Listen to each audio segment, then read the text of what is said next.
Hey, it's Tucker Carlson. Let's say you wanted to control a country. How would you start? Well, you'd want to make sure you had the complete obedience of everybody inside your borders who was authorized to use deadly force. You would start with the military and then federal law enforcement and move your way down ultimately to agencies like the IRS. Controlling the guns would be a top priority for you if you ever wanted to go dictatorial, if you wanted to be baby doc. But let's say you had deeper ambitions. Let's say you wanted the power not simply to control people's behavior, but to control how they think, not just their bodies, but their minds, as a god would. In that case, you need to take charge of the society's taboos. A taboo is something that by popular consensus is not allowed. A taboo may not be illegal, but it doesn't need to be. Over time, social prohibitions are more powerful and more enduring than laws. Societies are defined by what they will not permit, as are famously religions. Muslims don't eat pork, neither do Orthodox Jews. Traditional Christians oppose extramarital sex. The Amish avoid electricity, and so on. American society isn't overtly religious, but it's governed by taboos, and it always has been. What's interesting is how fast our taboos are changing. This is not happening organically. What we're allowed to dislike is being dictated to us from above, sometimes by force. Until fairly recently, for example, it was taboo in this country to attack people on the basis of their race. That was the main lesson of the Second World War, we were told again and again. The one thing we learned from the Nazis is that it's dangerous to reduce human beings to their genetic code. There is no master race. That made sense, but apparently we no longer believe it. Punishing people based on their skin color is not only permitted in modern America, it is mandatory throughout business and government and higher education, as long as the victims are white. At one time, that would have been unimaginable. So with the current behavior of our politicians. As recently as the 1992 presidential campaign, adultery was considered disqualifying for anyone seeking higher office. Bill Clinton was very nearly derailed in the New Hampshire primary by his affair with Jennifer Flowers. Clinton went to elaborate lengths to lie about the relationship because he had no choice. But he was the last presidential candidate who had to meet this standard. By 2008, it was obvious to anybody who was paying attention that Barack Obama had a strange and highly creepy personal life. Yet nobody ever asked him about it. By that point, a leader's behavior within his own marriage, the core relationship of his life, had been declared irrelevant. It was Barack Obama's business, not yours. One by one, with increasing speed, our old taboos have been struck down. Those that remain have lost their moral force. Stealing, flaunting your wealth, striking women, smoking marijuana on the street, shameless public hypocrisy, taking other people's money for not working. All of these things used to be considered unacceptable in America, not anymore. So it probably shouldn't surprise us that the greatest taboo of all is teetering on the edge of acceptability: child molestation. A generation ago, talking to someone else's children about sex was widely considered grounds for a thrashing. Touching them sexually was effectively a death penalty offense. When Jeffrey Dahmer was bludgeoned to death in the bathroom of a Wisconsin prison in 1994, the Milwaukee district attorney had to caution the public not to turn Dahmer's killer into a folk hero. Jeffrey Dahmer had molested and murdered children. People felt justified in celebrating his death. 25 years later, that standard had changed dramatically in the state of Wisconsin, as in the rest of the country. In the summer of 2020, during the BLM riots in Kenosha, 17-year-old Kyle Rittenhouse defended his life from a convicted child molester called Joseph Rosenbaum. Rosenbaum was trying to kill Rittenhouse, so Rittenhouse shot him in self-defense. But it was Joseph Rosenbaum whom the media cast as the victim of the story. Kyle Rittenhouse, meanwhile, an underage boy fending off violence from a child molester, was denounced as the villain.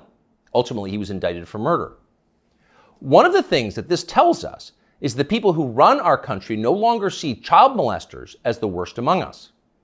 It's never been more obvious than it was yesterday when the Wall Street Journal ran a long expose about kiddie porn on Instagram.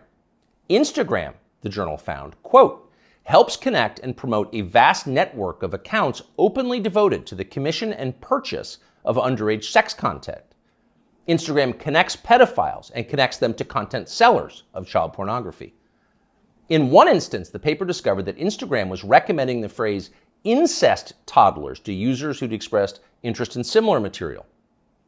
By the way, no one at Instagram denied that any of this had happened, nor did Mark Zuckerberg, who controls the company. The Journal story was accurate. It was all pretty shocking, but not as shocking as what happened next, which was effectively nothing at all. The largest circulation newspaper in the United States revealed that one of the world's most influential companies was promoting pedophilia, and nobody in power did anything about it. The Justice Department did not announce an investigation. Congress did not schedule hearings.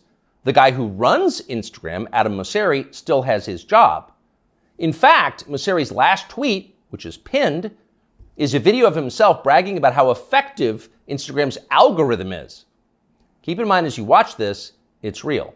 People often talk about the algorithm, but there is no one algorithm for Instagram. There are many algorithms and ranking processes we use to try to personalize the experience to make it as interesting as we can for each and every person who uses Instagram. We believe in this idea of personalization. What you're interested in and what I'm interested in is different, and so therefore your Instagram and my Instagram should be different. What you're interested in and what I'm interested in is different, Mosseri explains patiently. So your Instagram feed will be different from mine. You're interested in children, that's why you're getting all the incest toddler posts. It's a highly personalized experience. That tweet is still up tonight.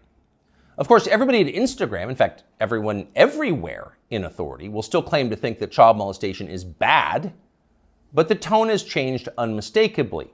When they say it's bad, they mean it in a kind of abstract way. Bad like a civil war in Central Africa is bad. You wouldn't prefer it, but there are reasons it happens. That's why we now refer to pedophiles as minor attracted persons, because honestly, who can judge? These people are a sexual minority, so pause before you attack them. And in any case, it's not like pedophiles are barging into the Capitol building to sit in Nancy Pelosi's chair or asking uncomfortable questions about the last election. For miscreants like that, no punishment is too harsh. So far this month, the FBI's Washington field office has issued 11 press releases.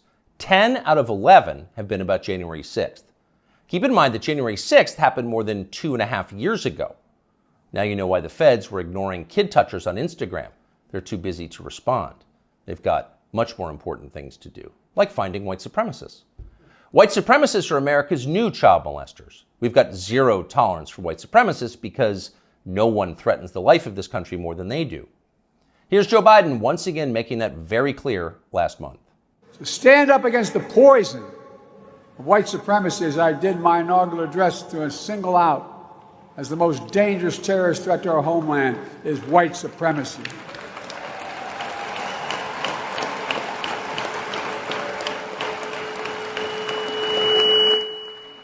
And I'm not saying this because I'm at a black HBCU.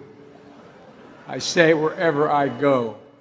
Pardon the feedback, but you heard the point. White supremacy is the most dangerous threat to the American homeland. Joe Biden just told us that. It's more dangerous than the threat of nuclear war with Russia. It's more dangerous than the threat of the Mexican drug cartels, who've already killed hundreds of thousands of Americans and are now in control of swaths of our southwestern states. White supremacy is that bad, Joe Biden says. In fact, it's worse. But what is it? That's the question. Can anyone in authority actually define white supremacy? What is it? Is white supremacy liking white people too much? If so, that's going to put those of us with white children in a pretty tough spot. Or is white supremacy something much more obviously bad, like trying to expel all non-whites from America and creating some kind of ethno-state? If that's Joe Biden's definition, what exactly is the scope of this threat? How many people are currently working on this American white ethno-state project? And what are the chances they're going to pull it off?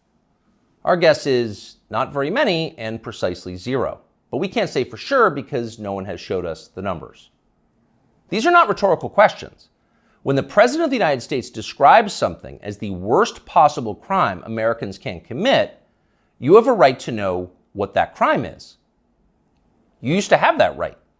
Under our pre-revolutionary legal code before George Floyd, questions like these were easy to answer. A crime was defined as something that an elected legislature had explicitly banned, usually an act that hurt somebody else. In America, crimes were described precisely, with words in English and then preserved in books, which you could read yourself. If you ever wondered whether you were committing a crime, you could just look it up. You could know for sure whether you were a criminal. Now you can't. And needless to say, that's the point. The point of the exercise is to keep you off balance, to keep you afraid. When no one's willing to define the offense, you can't be sure whether or not you're committing it. You could be accused at any time and everything you have taken from you. You live in fear. Remember this guy? Emmanuel Cafferty was driving near a Black Lives Matter protest in Poway in his SDG&E truck when he says he noticed somebody following him and trying to get his attention. Later, that person posted a picture of him making what some believed is a white supremacy symbol on Twitter. Cafferty says he had no idea about any white power symbols and was just cracking his knuckles outside his window when the picture was taken of him. Later that day, he says he was notified by SDG&E that he would be suspended pending an investigation, and a few days later, he was fired. What that man did was so offensive, as you just saw, that local news had to blur the photograph of his hand. He was fired from his job. His life was destroyed for cracking his knuckles.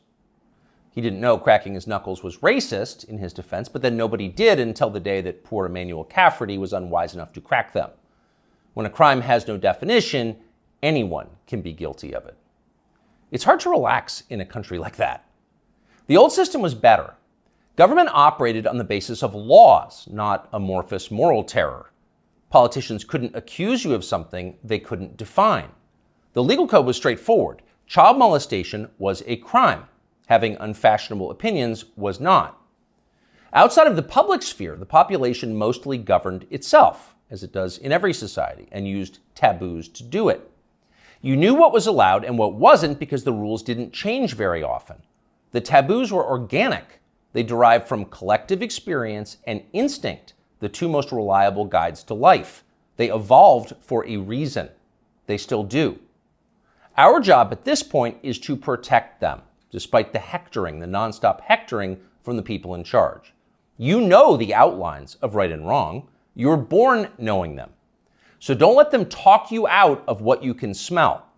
Don't let them rationalize away your intuitive moral sense. Cling to your taboos like your life depends on them, because it does. Cherish and protect them like family heirlooms. That's exactly what they are. You often hear people say the news is full of lies. In Kennedy's motorcade, 239 people. The death of Jeffrey Epstein.